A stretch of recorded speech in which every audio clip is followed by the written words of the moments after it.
comment tu fais pour conserver les habitudes à l'issue des Oui. 12 semaines? Est-ce que tu as un Euh, suivi, un tracking? En fait, il y a une idée, c'est de poser des récompenses, en fait, dans se dire, voilà, tu as réussi à tenir 15 minutes, qu'est-ce que je m'accorde comme récompense? Parce Ça, que c'est- dans l'installation d'une habitude, tu as toujours, peut-être que tu connais ce point, hein, mais tu as toujours un signal, le processus de l'habitude, enfin ce que tu vas faire, et la récompense au bout.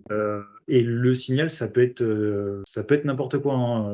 Si je me dis, tiens, je vais aller marcher tous les jours, c'est une habitude, elle est bonne ou mauvaise, peu importe. Le signal, ça va peut-être être de mettre mes chaussures, tout simplement. Mettre mes chaussures va entraîner le fait d'aller marcher. Et quand je vais revenir de la marche, ben la récompense, je sais pas, en fait, ça va peut-être être une douche ou un carré de chocolat ou j'en sais rien, en fait, quelque chose qui va vraiment pour toi, en fait, pour celui qui essaye d'installer l'habitude, avoir un déclencheur de bons signaux, en fait, dans le cerveau. C'est très puissant ce que tu dis avec la récompense pour l'adhérence, parce que souvent, dans tout le contenu développement personnel, ce qu'on a l'habitude d'entendre, c'est une petite action va favoriser la vraie action.